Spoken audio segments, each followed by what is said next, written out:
آقا علیہ السلام کی آنکھ میں وہ قوت اور کمال رکھا کہ حضرت موسیٰ علیہ السلام نے پہاڑ پر رب کے نور کی صرف ایک تجلی دیکھی. فَلَمَّا تَجَلَّى رَبُّهُ لِلْجَبَلِ جَعَلَهُ دَكًّا وَخَرَّ مُوسَىٰ صَعِقًا. جناب کلیم نے رب کے نور کی ایک تجلی وہ بھی ڈائریکٹ نہیں دیکھی، اس تجلی کو پہاڑ پر پڑتے ہوئے دیکھا. تو قرآن کرتا ہے اللہ کا کلیم اس ایک انڈائریکٹ تجلی کو بھی برداشت نہیں کر سکا. جناب کلیم بے ہوش ہو کر زمین پر گر گئے. لیکن جب باری تیرے اور میرے نبی کی تو اللہ تبارک و تعالی نے اپنے محبوب کو وہ آنکھ عطا فرمائی جس کے بارے میں قرآن کہتا ہے ما کان مرفوعا وآرآ افتمالونہ علی ما یرا. رب کائنات نے اپنے محبوب کو ایسی قوت اور طاقت والی آنکھ عطا فرمائی.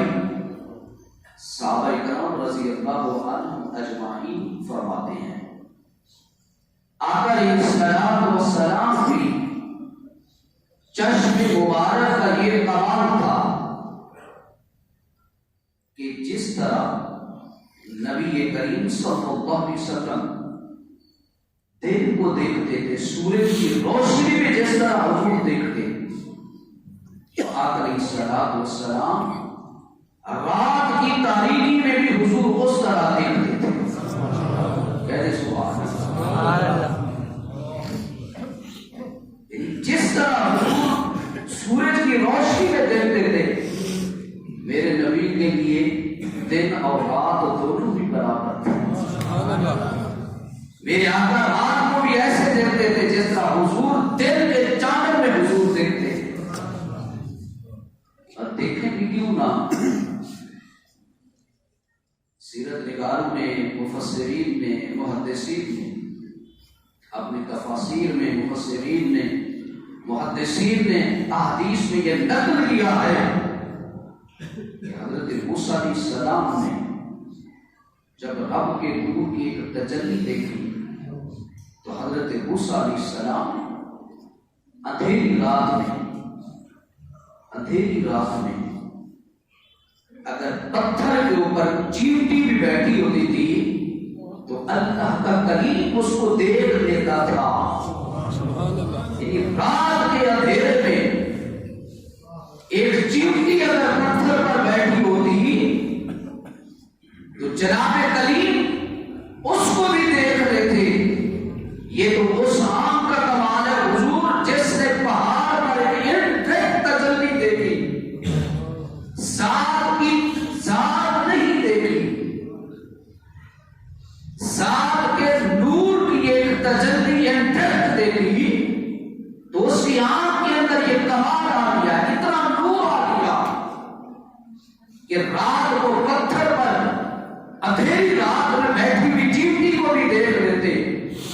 اور جس نے سامنے بٹھا کر اس ذات کو دیکھا، سامنے بٹھا کر اس ذات کو دیکھا، رب نے آپ کی آنکھ میں یہ کمال رکھا تھا. جس طرح حضور دن میں دیکھتے اسی طرح رات کو بھی حضور اسی طرح دیکھتے. یہ اندھیرے تو تیرے میرے لیے ہیں. ایک پہلا حضور کی آنکھ کے اندر یہ کمال تھا، اور دوسرا کمال میرے آقا علیہ السلام کی چشم مبارک میں یہ تھا کہ آقا علیہ السلام حضور جس طرح آگے دیکھتے تھے، حضور جس طرح آگے دیکھتے تھے، میرے نبی اسی طرح پیچھے بھی دیکھتے.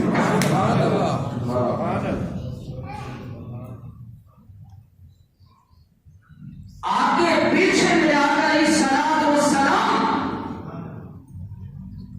حضور جب نماز پڑھاتے تھے، حضور اس وقت رب دیکھ رہے ہوتے تھے، پیچھے صحابہ کو بھی دیکھ رہے ہوتے تھے۔ امام بخاری نے اس حدیث کو نقل کیا، آقا علیہ السلام نے صحابہ کرام رضی اللہ عنہم اجمعین کو نماز پڑھائی۔ جب نماز ختم ہو گئی، میرے آقا علیہ السلام نے صحابہ کی طرف اپنے چہرہ انور کو موڑا، میرے نبی کریم صلی اللہ علیہ وسلم نے ارشاد فرمایا، اے میرے صحابہ، اپنی نماز میں خشوع اور خضوع کا خیال کیا کرو، کیونکہ جس طرح میں آگے دیکھتا ہوں اسی طرح میں تمہیں پیچھے بھی دیکھتا ہوں۔ دوسرا میرے آقا علیہ السلام کی چشم مبارک میں یہ کمال تھا۔ اور تیسرا میرے آقا علیہ السلام نے سرزمین مدینہ پر بیٹھ کر میرے آقا نے قیامت تک آنے والے حضور نے حالات کو دیکھ کر اس امت کو بتا دیا۔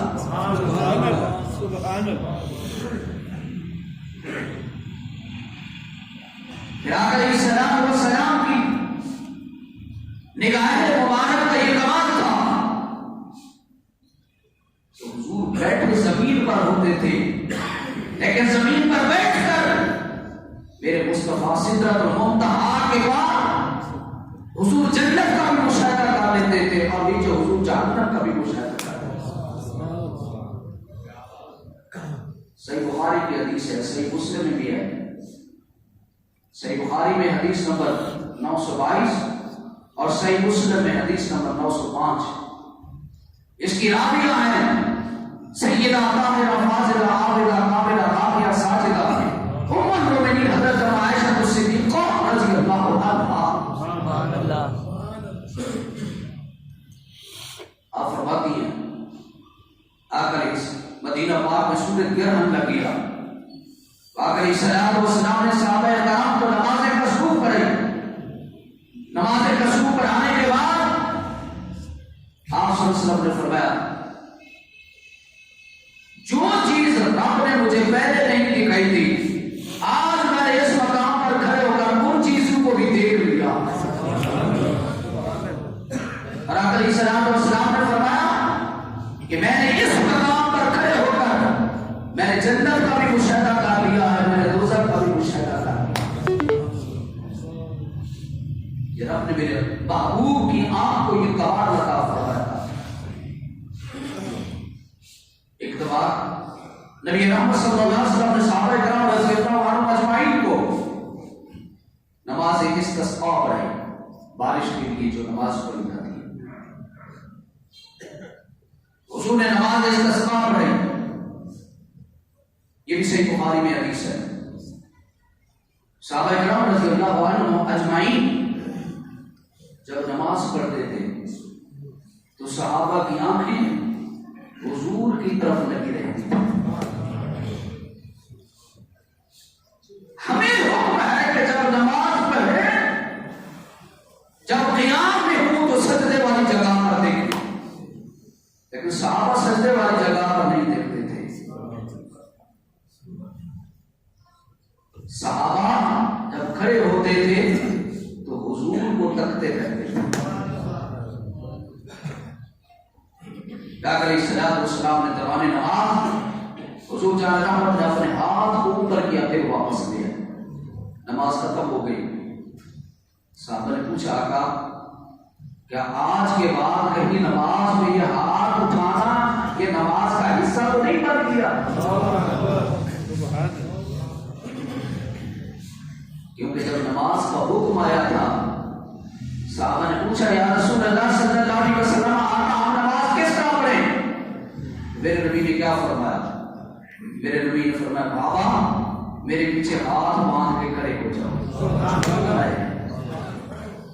اور فرمایا صلو کما رأیتمونی اصلی۔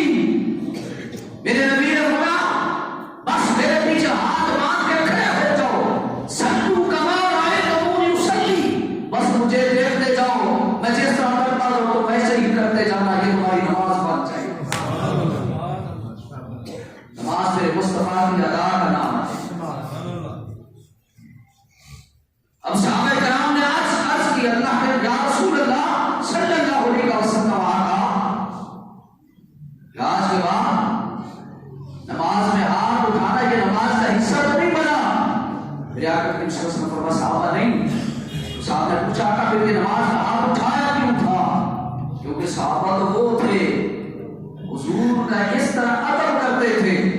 اگر نبی نماز میں مڑ جائے تو صحابہ نبی کے پیچھے مڑ جاتے ہیں.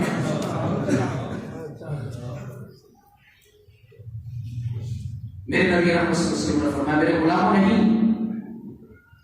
جب میں تمہیں نماز پڑھا رہا تھا تو رب نے میرے سامنے جنت کو کر دیا. جنت کہاں ہے؟ ساتوں آسمان کے اوپر جنت ہے. ساتوں آسمانوں کے اوپر سدرۃ المنتہا،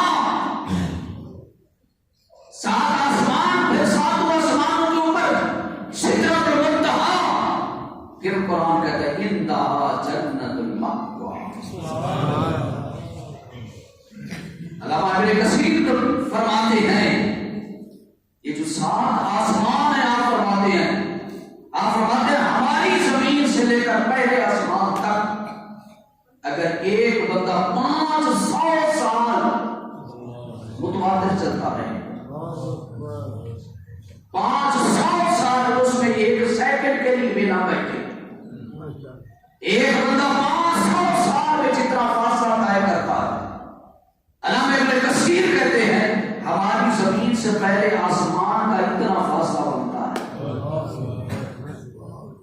پھر آپ فرماتے ہیں کہ جو پہلے آسمان کی موٹائی ہے، پہلا آسمان اتنا موٹا ہے، ایک بندہ 500 سال متواتر چلتا رہے، وہ جتنا سفر طے کرے گا وہ پہلے آسمان کی موٹائی بنتی ہے. پھر آپ فرماتے ہیں ہر دو آسمان کے درمیان اتنا فاصلہ، پھر ہر آسمان کی اتنی موٹائی، پھر سات آسمان، پھر سات آسمانوں کے اوپر سدرۃ المنتہا، پھر اس کے اوپر جنت المأویٰ ہے. اور میرے نبی فرماتے ہیں میں نے تمہارے پاس کھڑے ہو کر نماز میں نے جب اپنی نظر اوپر اٹھائی تو اللہ نے مجھے جنت کا مشاہدہ فرما دیا. یہ ہے میرے مصطفیٰ کی آنکھ کا کمال. اور قرآن کا نُرِيَهُ مِنْ آیَاتِنَا، ہم نے معراج والی رات اپنے محبوب کو اپنی نشانیاں دکھائی ہیں. میرے مصطفیٰ جان رحمت صلی اللہ علیہ وسلم نے نشانیاں دیکھی ہیں، اور ایسی نشانیاں دیکھی ہیں کہ میرے نبی رحمت صلی اللہ علیہ وسلم نے آج سے 15 صدیاں پہلے سرزمین مدینہ پر بیٹھ کر میرے نبی نے 1500 سال کے بعد کی باتیں بھی اس امت کو بتا دی ہیں.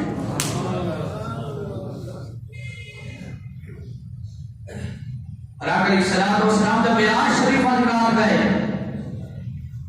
تو رب نے اپنے محبوب کو بہت ساری نشانیاں دکھائی. میرے آقا صلی اللہ علیہ وسلم نے جنت اور جہنم کا مشاہدہ بھی فرمایا. آقا علیہ الصلوۃ والسلام نے ارشاد فرماتے ہیں، آقا علیہ الصلوۃ والسلام نے فرمایا کہ میرا حضور جہنم سے ہوا تو میں نے ایک شخص کو دیکھا کہ اس نے اپنے سر کے اوپر لکڑیوں کا ایک بھاری گٹھا رکھا ہوا ہے. وہ آگے چلتا ہے، آگے اور لکڑیاں پڑی ہیں، تو وہ کیا کرتا ہے، وہ زمین سے وہ لکڑیاں اٹھاتا ہے، سر پہ رکھتا ہے، پھر اٹھ نہیں سکتا.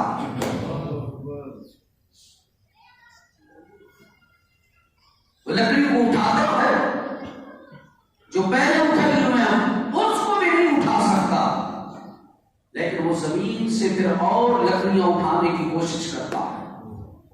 لیکن اس کا جو حرص و طمع ہے وہ ختم نہیں ہو رہا. امان وہ اٹھا رہا ہے، لکڑیاں اٹھا رہا ہے. آقا علیہ الصلوۃ والسلام نے ارشاد فرمایا، میں نے جبریل سے پوچھا جبریل یہ کون شخص ہے جس سے تو پہلی لکڑیاں نہیں اٹھائی جا رہی کہ پھر اپنے سر پہ اور رکھ رہا. تو عرض کیا تھا یہ وہ شخص ہے جس کے پاس لوگوں کی امانتیں ہوتی تھی، لوگوں کی امانتیں ہوتی تھی،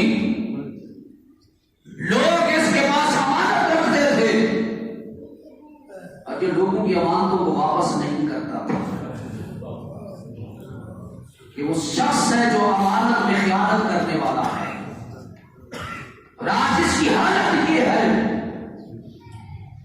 تو حضور والا، اگر ہم اس حدیث کی روشنی میں اگر ہم اپنے معاشرے کو دیکھیں، اپنے آپ کو دیکھیں، اس وقت ہم میں سے ہر بندہ ایک امین ہے، ہر بندہ کسی نہ کسی جگہ کا امین ہے، کوئی گھر کا امین ہے، کوئی اپنے محکمے کا امین ہے، کوئی رشتہ داری کا امین ہے، تاجر ہے تو اپنی تجارت کا امین ہے، تاجر اپنی تجارت کا امین ہے، بندہ اپنے رشتہ داروں کے رشتوں کا بھی امین ہے، اپنی اولاد کا بھی امین ہے۔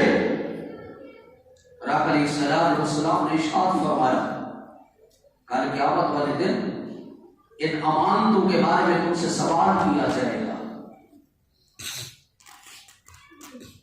آج جس کو پاس یہ ہوتا ہے کسی صورت میں ہے، اگر تاجر ہے تو اس کے پاس تجارت کا ہوتا ہے، اگر کوئی محکمے کا مالک ہے تو محکمے کا وہ ہوتا اس کے پاس اللہ کی عطا کرتا ہے کا مانا۔ میرے نبی رحمت صلی اللہ علیہ وسلم نے ارشاد فرمایا، اور قرآن نے بھی کہا، ان اللہ یأمرکم ان تؤدوا الامانات الی اہلہا۔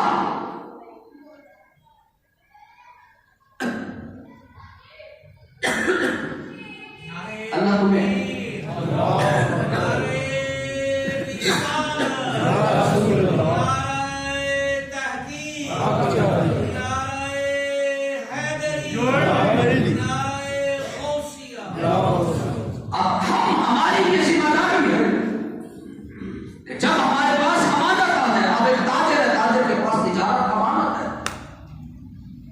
تجارت کو بھی بڑھانا چاہتا ہے، کاروبار کو بھی بڑھانا چاہتا ہے، بزنس کو بڑھانا چاہتا ہے، کہتا ہے میرا کاروبار زیادہ ہونا چاہیے۔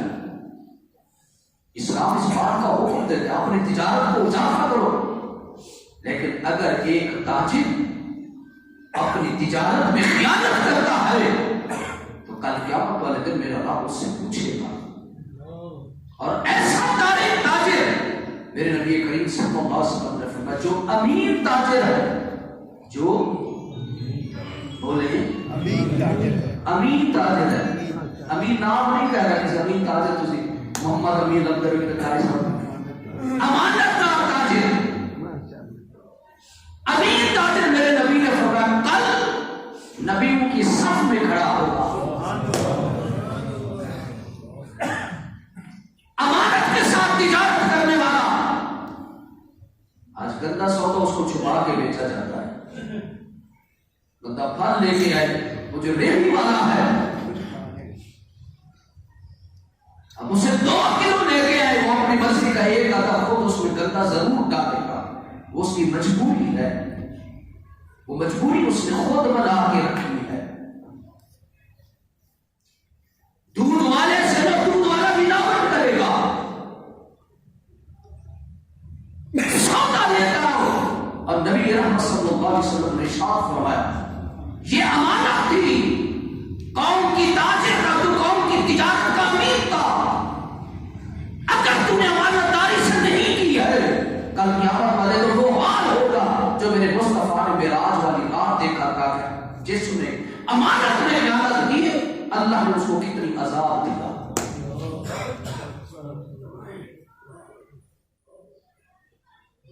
اسی طرح رشتہ دار ہے، رشتہ داری میں بندہ رشتہ داری کے جو حقوق ہیں وہ امین ہے۔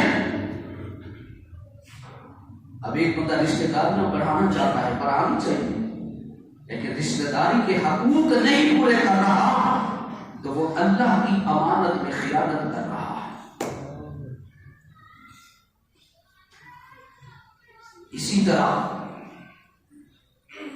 اگر میں یہ جملہ کہہ رہا ہوں شاید کوئی دوست کو محسوس ہو جائے کہ خدا ہر بات کو یہ سمجھا کرے کہ ایک اسلام کا جز ہے، اور اسلام نے یہ ساری چیزیں اسلام میں موجود ہے. اسی طرح ووٹ ہماری ایک امانت ہے. اگر اس کو ہم نے صحیح طریقے سے استعمال نہ کیا، کل قیامت والے دن ہم اس کے گزرے ہوں گے. حضور امام حسین کا یزید کے ساتھ کیا جھگڑا تھا؟ اس کے ایک بچی کا ہی جھگڑا تھا. یہ امانتیں ہیں، میرا رب کہتا ہے امانت جو اس کا اہل ہے اس کو سپرد کی ہے. میں آخری حدیث پر عرض کر کے، یہ صحیح بخاری میں حدیث نمبر 59 اور اس کو روایت کیا حضرت ابو ہریرہ رضی اللہ تعالی عنہ نے. آپ فرماتے ہیں کہ آقا علیہ السلام والسلام کی مجلس لگی ہوئی تھی. ایک شخص اور آقا علیہ السلام والسلام خطبہ ارشاد فرما رہے تھے. اس کو خطبہ دے رہے تھے، حضور تقریر کر رہے تھے. ایک شخص آیا اور اس نے آگے سوال کیا، یا رسول اللہ بتا قیام الساعہ، آقا یہ بتائیں کہ قیامت کب قائم ہوگی. حضور نے اس کے سوال کا جواب نہیں دیا. یہاں پر دو باتیں یہاں بھی ذہن نشین فرما لیں. ایک تو حضور نے امت کو یہ درس دیا ہے، اگر کوئی بندہ گفتگو کر رہا ہے تو تمہاری گفتگو سے سوال نہ کیا جائے، اور اگر جو سوال کرتا ہے اس نے کر لیا اپنی جہلیت کی بنیاد پر نہیں بتاتا، آگے جو بیٹھا ہے اس کو چاہیے کہ اس وقت اس کا جواب نہ دے جس طرح میرے رسول نے کیا. حضور نے جواب نہیں دیا، حضور نے اپنے گفتگو کو جاری رکھا. جب آقا کریم نے صحابہ کو خطبہ دے دیا تو آقا علیہ السلام نے فرمایا کہاں ہے وہ شخص جس نے مجھ سے سوال کیا تھا. آقا علیہ السلام نے فرمایا وہ شخص کھڑا ہو گیا. صحیح بخاری حدیث نمبر 59. اس نے کہا یا رسول اللہ صلی اللہ علیہ وسلم میرا سوال یہ ہے، آقا بتائیں قیامت کب قائم ہوگی. میرے نبی نے فرمایا میرے صحابہ جب امانت کو ضائع کیا جانے لگے، میں نے ہر شعبے کی بات کی ہے، اسے صرف ایک کو نہیں لینا ہے، نہ کہ بات دماغ میں بٹھانی ہے نہ یہ دل میں بٹھانی ہے.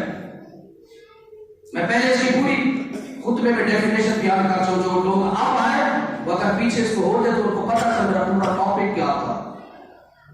پوری 40 منٹ میں نے گفتگو کی ہے. یہ معراج کے حضور کے واقعات آپ کے سامنے عرض کیے، اس میں سے میں نے ایک حدیث آپ کے سامنے.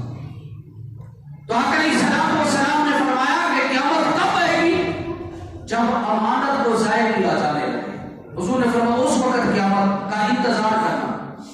صحابہ فرماتے ہیں پھر اسی صحابی نے سوال کیا یا رسول اللہ مجھے سمجھ نہیں امانت کو ضائع کیسے کیا جائے. امانت میں خیانت تو ہے کہ امانت میں خیانت ہوگی، لیکن امانت کو ضائع کیسے کیا جائے گا؟ جیسے ہی بخاری میں میں پھر حوالہ دے رہا ہوں حدیث نمبر 59. آقا علیہ السلام نے ارشاد فرمایا، حضور نے فرمایا کہ میرے صحابہ امانت کو ضائع کرنا یہ ہے کہ جب نااہلوں کو کسی منصب پر بٹھا دیا جائے، نااہل منصب پر بیٹھ جائیں گے، ایسے لوگوں کو منصب پر بٹھایا جائے گا جو اس کے نااہل نہیں ہوں گے. میرے نبی نے فرمایا اس وقت قیامت کا انتظار کرنا، اس وقت قیامت کا انتظار کرنا، اس وقت قیامت آ جائے گی. تو حضور والا میرا رب نے اس امت کو حکم دیا ہے کہ جب تمہیں کوئی امانت دی جائے تو اس امانت میں خیانت نہیں کرنا، بلکہ اس امانت میں ایمانداری کے ساتھ جس نے امانت دی ہے اس کی امانت کو واپس کیا جائے. اور جب تمہارے پاس کوئی امانت آ جائے تو وہ امانت اس کے اہل کو دینی ہے. اگر نہ اہل کو دے گئی تو پھر معاشرے میں تباہیاں اور بربادیاں ہوں گی. اللہ پاک ہمیں عمل کی